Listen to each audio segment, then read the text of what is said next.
Bob Marley. Apa tuh? Gue lupa. Apaan? Mau ngutip tapi lupa gimana? You know your history. Itu. Lu mau ngutip tapi lu lupa gimana? Jadi ya lu nggak bakal tahu lu siapa sebelum lu pelajarin kebudayaan lu gitu. Dan bicara tentang siapa diri kita, ketika kita mengenal kita tahu apa yang kita butuhkan gitu.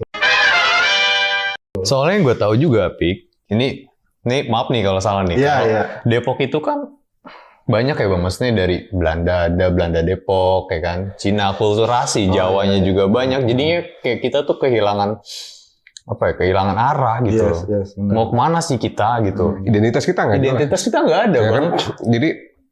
Jadi gini, Depok hari ini memang dibentuk melalui satu proses yang sedemikian rupa sehingga agak sulit untuk mengatakan bahwa Depok ini kotanya orang A. Depok ini kotanya orang B, itu agak sulit gitu. Ya. Dulu iya mungkin, tapi hari ini kan Depok yang hari ini kan enggak. Misalnya begini, ada nggak komunitas Castellan itu? Ada. Yang Depok lama itu, yang kita kenal sebagai Belanda Depok itu, ada. Sejarahnya ada, bukti-bukti sejarahnya ada, dan seterusnya. Kan? Nah, tetapi kan kemudian kalau diklaim Depok hanya oleh mereka, misalnya gitu. Kalau kata Depoknya, ya mungkin bisa kita perdebatkan. Iya. Tetapi bahwa kota Depok ini milik mereka aja, mereka hanya ada di Depok Lama dan sekitarnya. Tetapi gimana menjelaskan tiga kelurahan di Kecamatan Tapos yang berbahasa Sunda misalnya. Dwi Nanggung, Cipaen. Sementara sebagian besar ada yang berbahasa Betawi. Tiba-tiba Depok menjadi salah satu perumnas, kalau salah perumnas pertama yang ada didirikan Republik ini gitu. Begitu ada perumnas maka semua orang bercampur ada di situ. Kemudian ada UI. Depok semakin melting pot. Gitu loh. Ya. Nah, jadi sekarang mau cari, dalam rapat juga saya mau ke Dinas Kebudayaan itu untuk coba kita buat berbagai aktivitas, pertemuan dengan tokoh-tokoh, dengan budayawan dan sebagainya untuk merumuskan lagi nih Depok ini identitas kebudayaannya kayak apa. Kalau kita misalnya pakai ondel-ondel, betul nggak di Depok banyak orang Betawi? Betul. Tetapi kalau kita pakai ondel-ondel, itu udah Jakarta. Kita kalah sama Jakarta, gitu loh.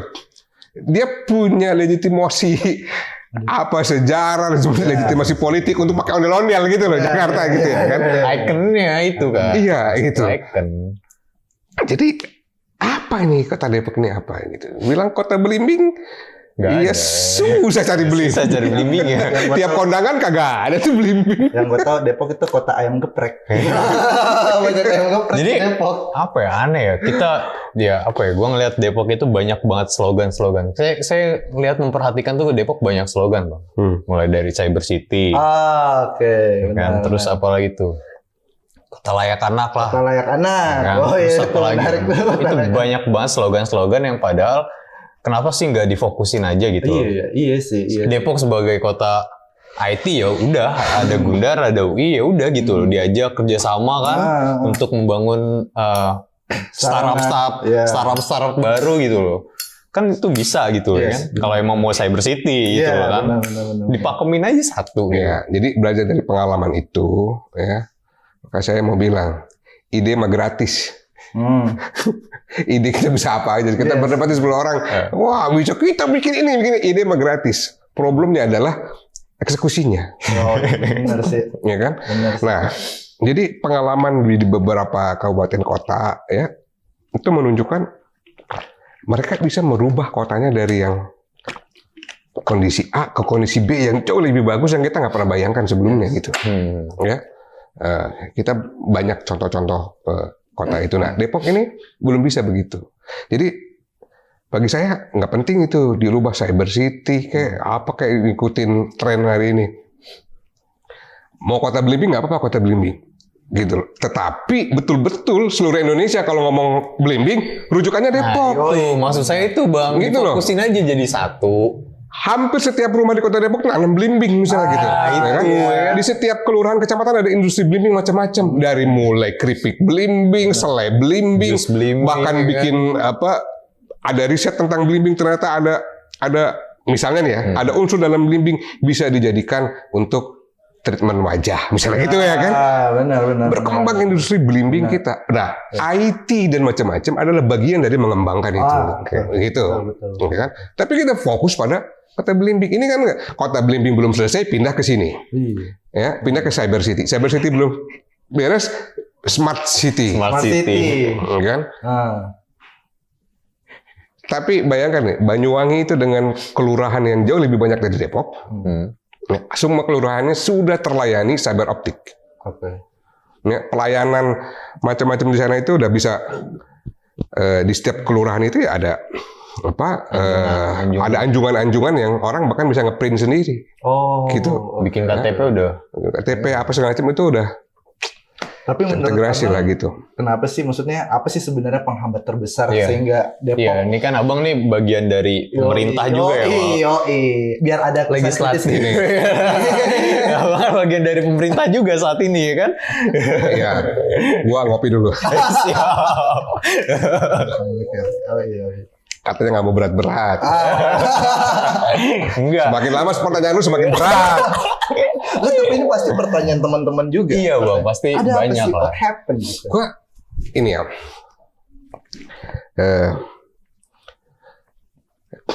Saya pernah dalam satu diskusi ya dengan salah satu tokoh lah di Depok. Ya. Saya membandingkan misalnya tadi itu misalnya Banyuwangi ya, dari kabupaten yang kita kenal santet, pelet. Kalau kita nyebut Banyuwangi kita ingatnya wah ada hutan angker di sana, wah banyak dukun santet apa sih. Hari ini menjadi dalam 8 tahun dia bisa meningkatkan pariwisatanya sebanyak hampir 1000%. Gila nggak? 1000% peningkatan wisatawannya. Makanya pendapatan warga Banyuwangi yang tadinya dalam 8 tahun yang tadinya 20 jutaan per tahun per kapita. Berarti kan kalau 20 jutaan bagi 12 sudah ada. Wah, banyak sih. 2 juta, kurang dari 2 juta. 1,8 kali ya. Iya. Sekarang 45 juta per kapita per orang rata-rata. Anjir. Gitu loh. Kan? Nah, kemudian ada Surabaya ya, yang di tengah global warming ini, Surabaya berhasil menurunkan rata-rata suhu kotanya 2 derajat setiap tahun. Oh, itu panas juga sih di Surabaya, Pak. Banget. Iya, gitu loh. Tapi ternyata rata-rata karena mungkin banyak di taman apa segala macam sehingga pohon gitu-gitu. Nah, Semarang ya, 10 tahun lalu mungkin Semarang salah satu kota yang panas, debu ya. Kota tua Semarang itu lusuh lah gitu. Sekarang menjadi salah satu dinobatkan sebagai kota terbersih untuk tujuan wisata loh di Asia. Di Asia tuh ya Bang ya? Di Asia, iya. Kita aja apa kita ke Semarang? Enggak, aku cinta Depok. Gue udah terlanjur sayang dalam diskusi Depok. itu saya kasih contoh gitu bahwa ada hal-hal yang tadinya kita anggap nggak mungkin kok jadi mungkin di kota lain. Nah sebenarnya Depok juga bisa gitu. Yes, benar. Nah, apa yang minus si salah satu tokoh ini sempat nyeletuk bahwa birokrasinya berbeda. Potensi sumber daya. Dia bilang enggak ada urusan sama itu. Saya percaya di Depok juga birokrasinya bukan ada yang doktor, ada yang macam-macam gitu loh. Kurang-kurang. Dan kalau birokrasi itu kan naturnya seperti yang suka dipahami oleh publik gitu. Kalau bisa lambat kenapa cepetin? Kalau bisa rumit kenapa disederhanain kan gitu ya. Nah, tetapi kan semangat hari ini kan terus untuk memperbaiki itu pelayanan birokrasi itu ya. Nah, jadi sama nih dari Sabang sampai Merauke karakter birokrasi ya sama gitu. Karena memang naturnya begitu. Misalnya gini, lo kerja 8 jam sehari gaji lu segitu. Lu mau kerja 14 jam juga gaji lu segitu. Gitu ya kan. Jadi kenapa gua mesti kerja cepet 8 jam? Orang gua kerja 4 jam juga gaji gua tetap segitu kan gitu ya kan. Nah, ada faktor itu yang tetapi ternyata yang membedakan adalah di tempat-tempat yang tadi gua bilang itu ada kepemimpinan yang mampu pertama memberikan inspirasi, yang kedua mampu memaksa seluruh perangkatnya itu untuk memaksimumkan dirinya. Gitu loh. Seperti tadi gue bilang itu kan, gue kerja 6 jam sama kerja 8 jam nggak ada bedanya. Gitu. Nah, tetapi itu, karena salah seorang kawan yang jadi peneliti di UI sempat bilang kayak misalnya Kulon Progo, gitu ya. Ternyata selama 2 periode seorang bupati itu bisa membangun kultur pelayanan birokrasi yang baik. Jadi birokrasi di sana itu sudah menganggap bahwa saya ada di sini untuk melayanimu, gitu ya. Dan ketika bupati ini sudah, karena cuma 2 periode udah selesai, ternyata kultur itu nggak berubah. Tetap terjaga. Tetap terjaga karena gitu. Terbiasa ya. Betul. Ini menurut dia ya. Iya. Kok bisa gitu, ya kan? Nah, ya kan kita tinggal belajar aja dari mereka sebetulnya, gitu. Dan disclaimer-nya adalah tadi kabupaten kota yang gue sebutkan itu semua pelajarannya PDI Perjuangan. Bisa masuk.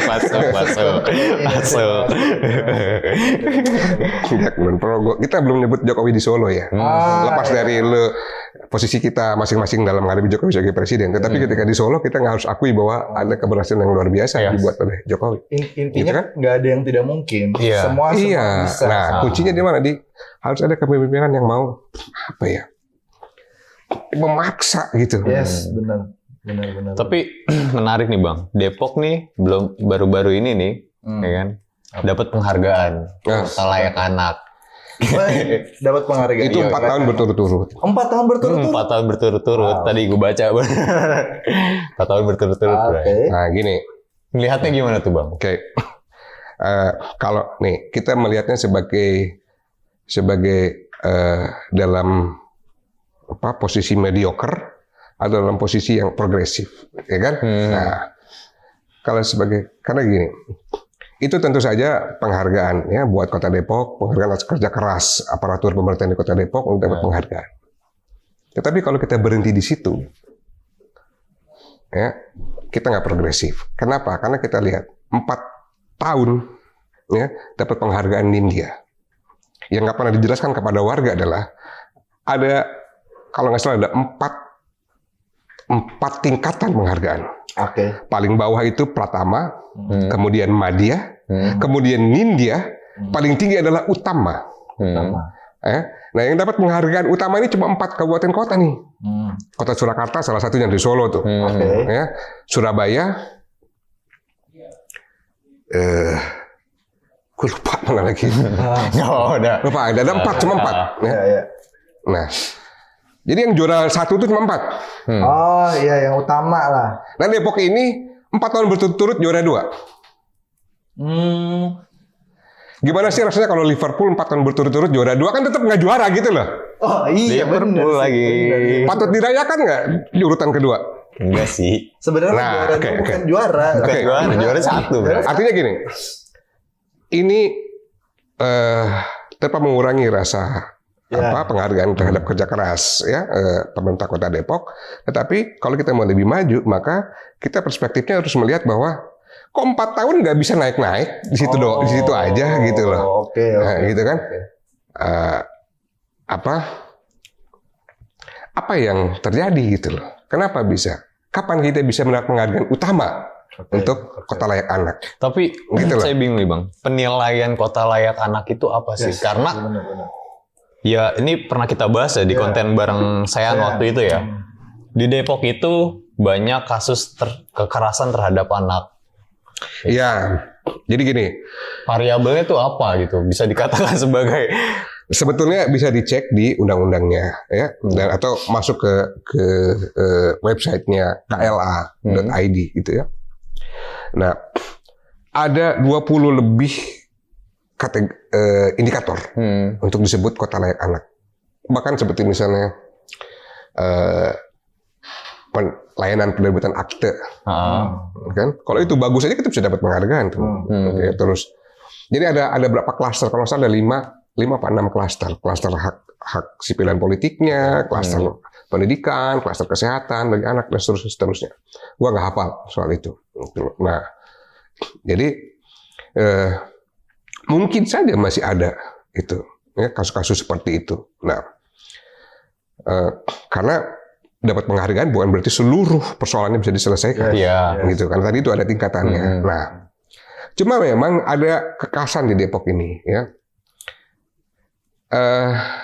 cenderung menutupi kasus-kasus kekerasan terhadap anak. Oke. Gitu ya. Nah, saya sempat sampaikan juga sebetulnya di rapat di DPRD, tapi hari ini juga sempat saya sampaikan, mudah-mudahan nanti didengar oleh Pak Wali Kota ya kan. Ntar kita tag Bang. Kota layak, Kalau bisa, masalahnya kan Instagramnya nggak bisa di-tag, Bray. kota layak anak itu bukan berarti tidak ada atau nol kasus kekerasan terhadap anak. Tetapi kota yang memiliki sistem dan dukungan itu ya, yang mampu merespon jika ada kekerasan terhadap anak, satu, ya kan? Yang mampu meminimalisir kekerasan terhadap anak, gitu loh, ya. Dan ini dalam konteks kekerasan ya, terhadap anak ya. Kayak tadi kan lu ngomongnya soal kekerasan terhadap anak gitu. Jadi bukan berarti nol. Tapi kalaupun ada, ya, kota itu punya mekanisme, ya, punya sistem yang bisa merespon itu sehingga anaknya bisa diselamatkan.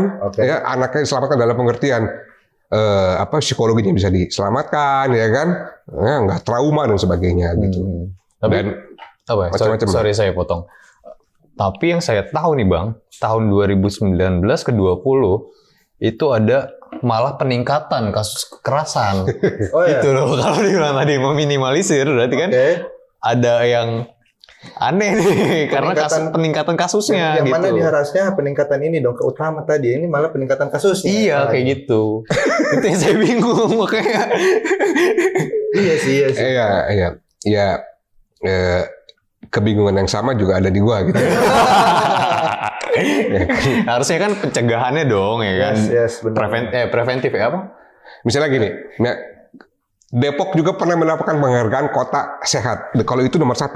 Kota sehat. Jadi ada tiga level. Depok dapat level yang tertinggi, kota sehat. Ya, ada sekian banyak indikator. Depok berarti kalau dapat yang utama berarti semuanya bisa terpenuhi oleh kota Depok. Gitu ya. Tapi ironinya begitu dapat penghargaan, besoknya berita di koran puluhan anak di sebuah sekolah hepatitis A. Aduh. Ternyata berkembang jadi ratusan, ya kan? Akhirnya kota Depok menetapkan kondisi luar biasa terhadap hepatitis A. Hepatitis A itu kan penyakit karena jorok. Penyakit karena jorok, karena kotor gitu. Kok ini bisa gitu loh. Nah, ini nanti kita akan cerita soal strategi kesehatan Kota Depok. Tapi karena lu belum tanya jadi gua nggak mau jawab. Tapi itu. Ini dapat penghargaan tapi kok ada ini gitu, ya kan? Jadi ketika lu bilang lu bingung, jangankan lu. Iya, banyak pertanyaan-pertanyaan nih sebenarnya. Nah, makanya menurut saya mungkin jangan dikejar penghargaannya, tapi memang substansi pembangunannya dibenerin. Sehingga penghargaan itu adalah mengikuti nggak sih implikasi dari itu, gitu. Ya, bukan kita kejar. Jadi penghargaan itu kayak kosmetik di muka, di wajah yang buruk gitu. Sayangnya seperti begitu ke dempul ya. Begitu cuci muka hilang, kelihatan buruknya gitu, ya kan? Nah, mudah-mudahan nggak begitu gitu. Tapi kan tadi lu mengajukan soal bukannya penghargaannya yang naik dari Nindya ke Utama, kasusnya yang naik kekerasan anak gitu, ya kan? Ya ini dikoreksi ya kalau salah ya. Soalnya yang gue tahu kayak gitu. Iya. Dan datanya agak berbeda, data kepolisian beda, data komisi anak, komisi komisi perlindungan anak beda, data pemerintah kota beda. Dan selalu data pemerintah kota ini yang paling rendah. Gitu dibandingkan data kepolisian, data KAI misalnya gitu. Pemerintah kota ini paling rendah. Kesehatan ya, kita dapat penghargaan Kota Depok sebagai kota yang sehat. Tadi bahas juga hepatitis tuh banyak, setelah dikasih dapat penghargaan kok banyak gitu kasusnya. Kenapa tuh Bang? Sebelum ke situ gue mau kasih tahu juga bahwa terakhir tahun 2018, tahun ini kita gue kayaknya belum baca lagi. Ya, gue search belum ketemu, mungkin gue yang kurang teliti. Bahwa Kementerian Kesehatan masih mengkelompokkan Depok itu sebagai daerah yang endemik kaki gajah. Oke. Salah satu daerah yang masih endemik itu Papua. Iya. Ya? Gitu. Nah,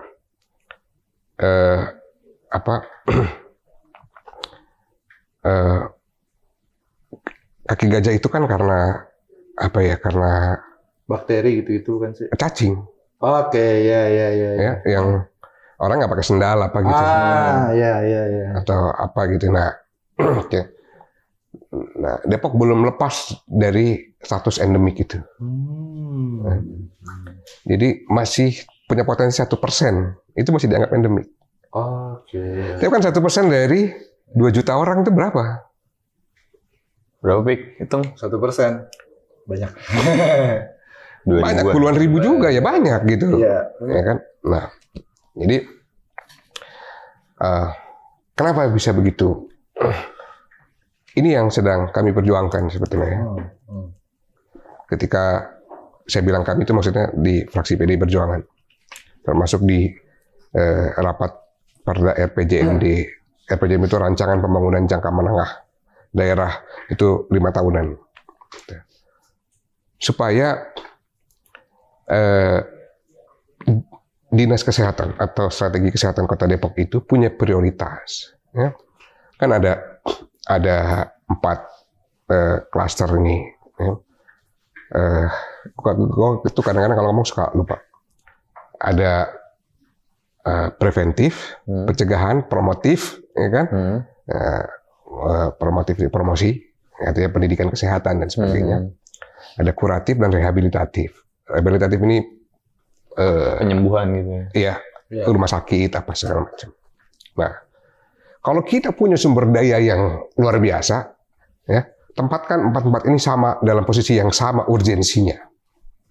Tapi pengalaman membuktikan bahwa sumber daya kita selalu terbatas. Maka kita harus memilih prioritas. Nah, yang kami tawarkan adalah prioritasnya harus di pencegahan. Gitu, ya. Bukan artinya di preventif promotif, bukan di rehabilitatif. Gitu. Nah, kenapa kita argumentasi itu? Kayak pencegahan itu misalnya, saya ini sering diminta sama warga untuk fogging, karena udah banyak yang kena DBD, bahkan ada yang meninggal, misalnya gitu ya, karena DBD. Kita fogging, tapi kan fogging bukan tugas anggota dewan, sebetulnya, yaitu kita membantu aja. Itu sebenarnya tugas pemerintah kota. Tetapi kalau pemerintah kota katakanlah melaksanakan fogging besar-besaran, itu juga sebenarnya ada kegagalan. Harusnya dia bekerja sejak bagaimana bersihin jentik, gitu, memastikan warga itu ya melalui kelurahan, RT RW itu melaksanakan program pemberantasan jentik, sehingga dia nggak muncul menjadi wabah, gitu ya kan. Nah, kalau pencegahan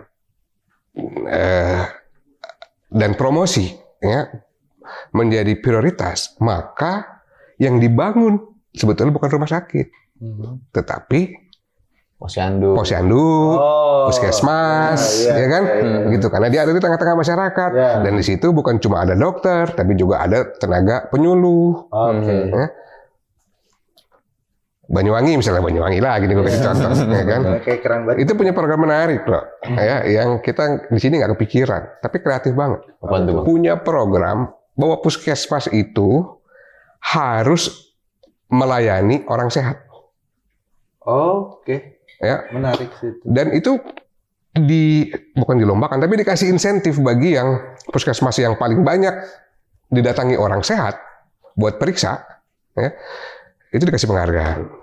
Gitu. Jadi bisa ribuan orang sehat datang ke puskesmas, bukan orang sakit, buat periksa misalnya tensi, periksa apa, sehingga preventif, mencegah. Jangan udah sakit baru lu periksa, gitu. Benar. Ya kan? Nah, maka di sini yang kami tawarkan pada saat rapat RPJMD itu adalah kira-kira gini lah, dirubah paradigmanya. Dinas Kesehatan Kota Depok itu bukan yang pertama, ya, yang utama bukan nyembuhin orang sakit, kerjaannya. Tapi yang utama adalah bikin warga Depok kagak sakit, alias sehat, gitu kan? Bukan menyembuhkan, tapi bikin semangat. Gitu, ya. Nah, karena puskesmas dan posyandu yang diutamakan, nanti kan akibatnya apa? Kalau ini disetujui nih, ya, maka desakan kami ini disetujui, maka kita lihat nanti di anggarannya gimana pas pencarian APBD. Ada nggak alokasi anggaran yang signifikan untuk puskesmas dan posyandu? Ada nggak upaya untuk menambah jumlah puskesmas, ya, atau meningkatkan kapasitas puskesmas? Misalnya gini, pastikan 63 kelurahan ada puskesmas. Satu, ya. Yang kedua, paling tidak satu puskesmas di setiap kecamatan itu setara rumah sakit kelas. Kelas apa saya lupa. Artinya ada rawat inapnya. Itu kelas B apa kelas C apa? Kelas D gitu kalau nggak salah. Ya. Nah, jadi ada fasilitas rawat inap. Paling nggak satu aja. Sehingga nggak semua itu ke rumah sakit umum daerah. Penyakit yang udah parah banget ke rumah sakit umum daerah. Tapi lu tipes-tipes DBD aja mah di puskesmas, cuy, bisa diselesaikan masalahnya gitu loh, kan? Nah, itu kita bicara rehabilitatifnya, ya. Nah, tapi saya sih lebih senang bicara karena kita mengambil pengalaman dari Thailand itu sempat diberi penghargaan oleh WHO sebagai salah satu negara yang berhasil menekan jumlah penularan COVID. Dan modelnya jadikan model rujukan Thailand. Padahal Thailand sekian puluh tahun yang lalu belajar dari kita soal puskesmas. Emang rata-rata gitu sih, Bang. Ya. Jepang, jadi betul-betul belajar dari kita. Puskesmas itu efektif, ya, untuk bukan hanya menyediakan warga sakit untuk berobat, tetapi justru melakukan penyuluhan, mengorganisir warga, gitu loh, sehingga ada gerakan. Di sini juga ada sih di programnya Germas, gerakan masyarakat sehat, tapi eksekusinya gimana gitu, ya kan? Nah, justru puskesmas ini yang harus, puskesmas dan posyandu yang harus diperkuat ini gitu. Nah, coba bayangkan, jumlah posyandu nambah, tapi jumlah ibu meninggal ketika melahirkan sebagai salah satu indikator kesehatan sebuah kota adalah jumlah kematian ibu pada saat melahirkan. Nah, Depok masih tinggi. Jadi di posyandu ngapain? Padahal ibu melahirkan itu, ibu yang meninggal karena melahirkan itu, problemnya kan tidak semata-mata pada saat melahirkan. Tetapi selama 9 bulan ini ngapain aja? Nah, harusnya itu kan ada di puskesmas dan di posyandu. Edukasinya harus diadain. Gitu ya kan? Nah, jadi PR-nya adalah merubah mindset Dinas Kesehatan Kota Depok gitu dari nyembuhin orang sakit ke mencegah orang Depok sakit. Gitu loh. Di situ dulu. Nah, tapi kayaknya ini agak sulit. Gua mau ngomong susah sama sulit jadi sulit. Kenapa? Karena misalnya waktu penanganan COVID aja ya, ini bisa dicek di dokumentasi rapat-rapat itu, baik rapat komisi, rapat badan anggaran, ya, rapat sama Satgas COVID dan sebagainya. Saya selalu menekankan dari sejak awal supaya sediakan alokasi untuk pencegahan yang signifikan. Ya. Argumen saya sederhana aja. Kalau terjadi outbreak atau ledakan kasus, nggak ada rumah sakit yang kita mau nyiapin kayak apa rumah sakit pasti nggak bisa nampung. Ya kan? Kejadian hari ini kan, nggak bisa kita tampung gitu loh. Nah, pencegahan itu maksudnya untuk mengerem jumlah orang yang harus ke rumah sakit gitu loh, ya kan? Nah, tapi kan cek aja itu APBD kita berkaitan sama penggunaan dana COVID itu, berapa banyak yang sebenarnya untuk pencegahan, dan untuk apa saja gitu. Ada nggak program edukasi yang intensif gitu soal ini kepada masyarakat di awal-awal dulu, 2 tahun lalu, tahun 2020, ya kan? Setahun lalu, bukannya awal COVID lah. Gitu. Maret ya, bulan Maret sekarang. Gitu. Nah, ini ternyata nggak terlalu efektif. Padahal pemerintah kota punya men-setup satu sistem yang saya apresiasi. Jadi saya walaupun kritis pada pemerintah kota, tapi kalau bagus saya apresiasi. Saya telepon langsung orang Satgasnya. Bagus nih, apa itu? Bikin RW siaga. Okay. Nah, saya minta RW siaga inilah yang lu modalin. Jadikan ujung tombak. Gitu loh. Tapi kayaknya kalau saya tanya sama Pak RT RW ya nggak terlalu signifikan ya ininya ya. Ada bantuan tapi ya nggak terlalu nggak terlalu besar gitu ya. Nah harusnya ini yang diefektifkan. Nah hari ini ketika tiba-tiba ada terjadi ledakan ya kampung siaga juga kewalahan. Kampung siaga kewalahan ya kan. Telepon call RW center. siaga. Iya RW siaga. Call center juga kemarin temen orang tuanya sempet kena bang. Ininya. Ditelepon call centernya. Nggak aktif bro. Ya, nomornya nggak aktif. Aktif cuma nggak ada yang angkat. Nggak ada yang angkat. Gitu. Seru nih sebenarnya. Tapi sebenarnya ada satu lagi bro yang mau gue tanya ke Bang Ikra. Kan? Jangan lihat gue, lihat Bang Ikra dong kalau mau nanya. Kota religius bang gimana? Oh iya. Nah, lu tambah-lama tambah berat.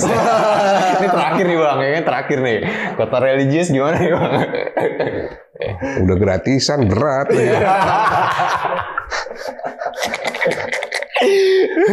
Kan kita penyambung lidah ya kan, penyambung lidah. Ini sebenarnya pertanyaan-pertanyaan teman-teman mungkin ya, teman-teman nih. Langsung di. Nah gini, kalau kami dari fraksi PD Perjuangan, waktu pemerintah kota mengusulkan raperda kota religius, 2 kali, 2019 diusulkan, 2020 diusulkan. 2019 ketolak, 2020 akhirnya bisa lolos ya sebagai masuk di dalam program pembentukan peraturan daerah tahun ini. Ya. Nah, bedanya waktu usulan tahun 2019 ada draft perdanya, ya. Jadi executive summary itu berarti ringkasan usulannya apa ya, sama draft raperdanya udah ada. Nah, tapi di 2020 draft raperdanya nggak ada, cuma executive summary yang diperbaiki. Nah, kami waktu itu menolak, ya, menolak raperda ini. Nah, ini sebelum dipelintir dan kemudian dijadiin bahan gocekan politik ya. Yang kami tolak bukan soal religiusitasnya, ya, karena PDI Perjuangan sebagai partai yang berasas Pancasila mengakui, ya, Bung Karno juga mengajarkan bahwa bangsa kita ini bangsa yang religius, makanya ada sila ketuhanan yang Maha Esa. Oke. Yang kami tolak adalah kota mengatur religiusitas warganya. Oh iya benar sih. Oke. Iya. Karena itu nggak bisa diukur. Betul. Tuhan doang yang bisa mengukur itu mah. Iya. Gitu. Ya.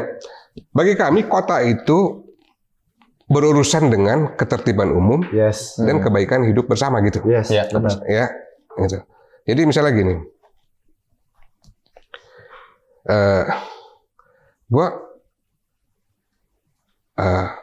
Lu mau rajin sholat mau enggak? Tapi kalau lu beli mobil bayar pajak. Iya. Urusan gue itu aja. Iya, ya kan? benar. Gitu loh. Kalau lu makan di restoran, lu bayar pajak. Dan sudah seterusnya gitu. Bukan cuma pajak, tapi hal-hal lain aturan kota ini. Ya. Lu nggak mengganggu ketertiban umum dan sebagainya. Ya. Nah, artinya mengenai akhlak dan dosamu itu kan udah ada aturan. Saya nggak mau kota ini berpretensi untuk mengambil aturan dari yang Maha Kuasa gitu. Ya, kan? Udah tertulis jelas di kitab kita. Udah gitu. Nah, artinya gini, kota nggak mengatur soal, nggak berurusan sama soal surga sama neraka. Yes, benar. Gitu, ya kan? Nah, itu udah hak prerogatif yang lain lah gitu. Nah, sementara itu, yang disebut dengan religiusitas itu kan sulit, tadi gue bilang sulit diukur. Nah, saya tantangin waktu itu. Yang kamu maksud religiusitas, yang Bapak Ibu maksud religiusitas sini itu apa? Gitu. Ya, kita ini ada 6 agama. Religiusitas yang mana yang mau diambil? Semuanya kah? Ya. Gitu. Kalau semuanya ya ada yang membolehkan alkohol, ada yang nggak membolehkan, gimana? Benar. Ya kan? Sementara kita melarang, perdanya melarang, gitu. Ya kan? Nah, mau yang mana? Gitu loh. Sementara itu, ya, di Islam itu, ya, karena saya seorang Muslim, saya ambil contoh, gitu. Seorang khalifah, pernah dia diminta, anaknya meminta untuk menghadap dia di kantornya, diizinkanlah dia menghadap. Gitu. Nanti silakan cari siapa namanya khalifah ini, teka-teki. yang menang nanti dapat hadiah dari anak bundar. Nah, anaknya menghadap, kemudian dia tanya, kamu mau ngomong apa? Soal negara apa soal pribadi? Soal keluarga. Soal keluarga Pak, soal pribadi. Oke. Itu lilin dia tiup. Ruangan jadi gelap. Anaknya protes, kenapa ditiup gelap Pak? Emang enak ngobrol gelap-gelapan gitu. Dia bilang, bocah, ini lilin dibiayai oleh anggaran APBD kita nih. Yang bayar rakyat. Khusus untuk ngomongin soal-soal rakyat, soal negara. Sampai segitunya religiusitas. Pertanyaan saya, sanggup nggak? Dari mulai wali kota sampai lurah berlaku seperti itu misalnya. Itu dulu aja lu beresin. Misalnya ada standar pelayanan minimum ya dari pelayanan publik ini. Di situ bahkan soal ramah senyum itu diatur. Lu bisa pastikan ya, di agama juga diajarkan untuk ramah dong. Iya benar. Ya kan? Masalah diatur di dalam undang-undang apa gitu ya? Iya ada. Pelayanan publik itu. Ada itu, ya, diterapkan standar. Sebenarnya secara kalau kita betul-betul religius, maka yang namanya kekuasaan itu kan harusnya melayani. Memang kan diberi contoh kok oleh para khalifah, oleh para pemimpin. Bukan di undang-undang, tapi di peraturan menteri kalau nggak salah itu. Iya, turunan dari dari undang-undang soal pelayanan publik. Nah, jadi menciptakan kota yang religius itu ya nggak perlu diperdain. Lu pastikan aja apa yang pelayanan ke masyarakat. Tercipta keadilan di Kota Depok, ya kan? Gitu.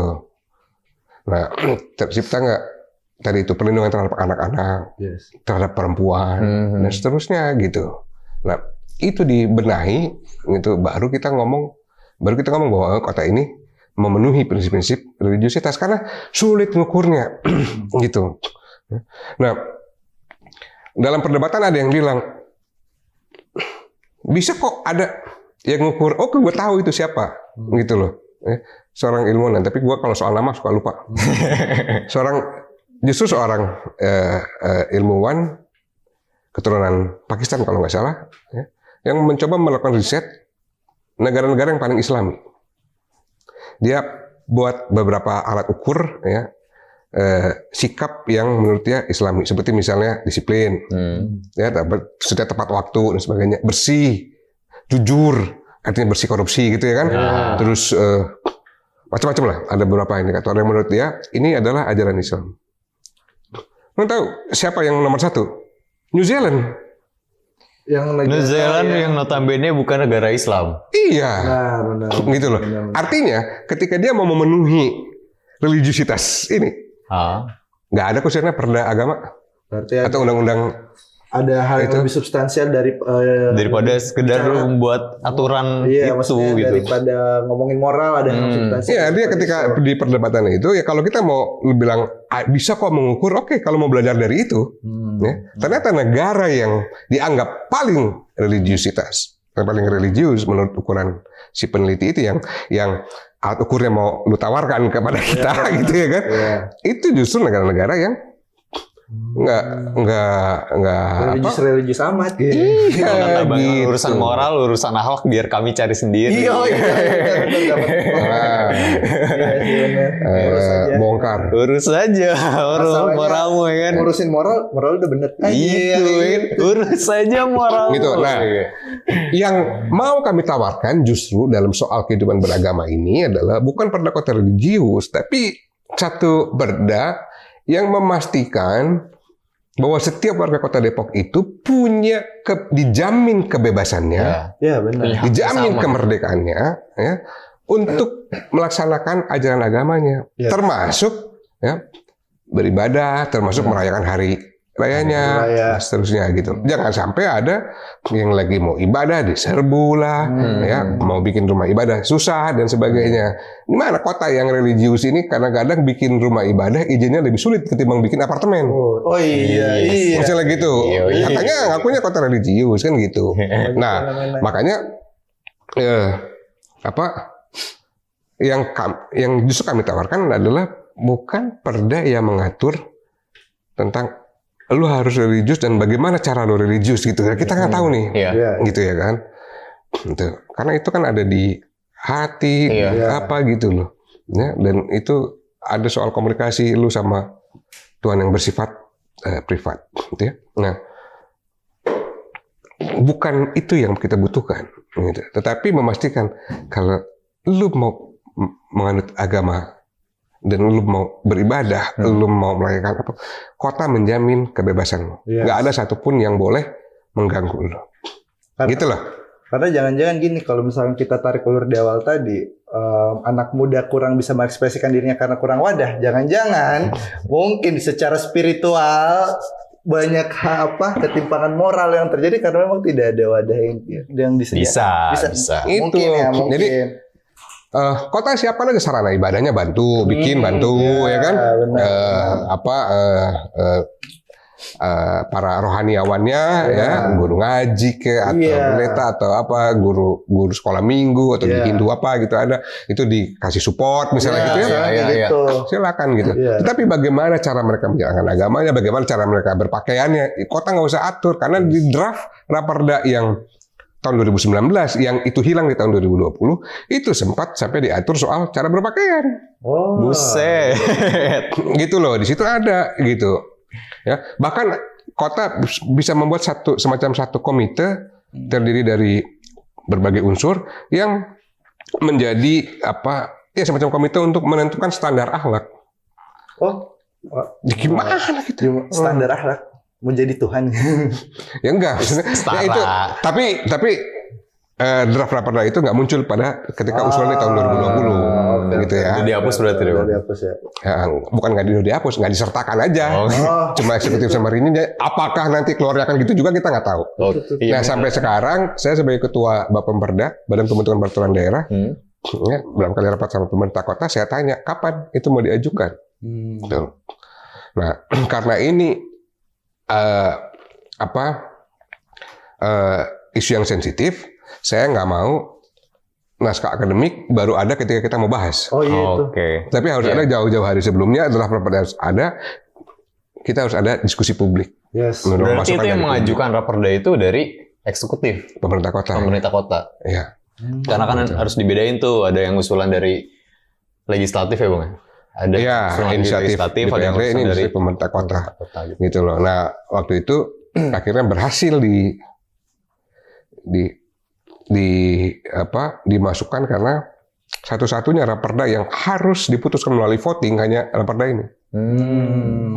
Jadi kami ngotot perdebatan argumen ya nggak terpecahkan, voting. Kalau udah voting kan kuat-kuatan aja. Bukan suara dong. Ya, bukan soal apakah ini benar atau enggak, apakah ini perlu atau enggak, ya itu soal berapa skornya. Gitu loh, ya kan. Nah, akhirnya lolos melalui voting. Jadi waktu itu ada 10 Raperda, 9 musyawarah mufakat, 1 voting. Gitu. Oke Bang. Gila, panjang banget bro kalau ini. Kayak kita nanti bisa kali ya Bang ya, live bareng Bang. Live bareng ngobrol lagi untuk kepemudaan juga belum kan kita. Kalau kita panjang sekarang nih, enak nih kan panjang banget. Kepemudaan itu penting karena apa? Tahun ini akan disusun mungkin di masa sidang ketiga di 4 bulan terakhir ya tahun 2021 akan disusun perda kepemudaan. Nih jadinya kalau buat yang mau ini nonton live kita aja nanti ya Bang ya. Boleh Bang. Kita live bareng ya di Instagram. Karena pesan saya begini. Jangan sampai perda kepemudaan dirumuskan oleh orang-orang tua. Gitu. Ini menarik banget nih. Sampaikan pesan ini anak-anak muda Kota Depok. Jangan mau apa yang penting untuk dirimu didefinisikan, dimonopoli definisinya oleh orang-orang tua. Kalian harus terlibat. Betul. Oke. Nanti juga mungkin Bang Ikra mau nih diskusi secara langsung kalau pandemi udah nggak ada ya, udah mulai reda. Ntar kita bikin diskusi langsung bareng Bang Ikra gimana? Mungkin sekarang ini closing statement. Entah itu tentang Depok kah, tentang tadi panjang lebar kita bicara luas, ataukah tentang mahasiswa buat mahasiswa ya kan anak-anak muda tuh Bang. Saya udah terlalu panjang tadi dan terlalu beragam sehingga saya pusing mau ambil yang mana. Tetapi saya cuma berharap bahwa dengan bergabungnya Jadon Sancho dan Varane di Manchester United, maka 2000 musim berikutnya ini bye-bye Liverpool. Gokil. Statement yang luar biasa ya dari seorang Gue tahu liga ujungnya kesini. Tapi by the way, thank you banget nih Bang udah datang ke kantornya Anak Muda studio. Dengan senang hati. Siap. Ya. Tungguin pokoknya live bareng Bang Ikra. Kita bikin diskusi juga bareng langsung nih sama Bang Ikra. Tapi setelah pandemi udah mulai mereda atau berakhir kayak gitu. Tungguin aja ntar kita bahas deh. Kita kulik nih semua tentang Bang Ikra nih. Tentang kerjaannya ya kan. Oke, bye-bye. Thank you. Dadah.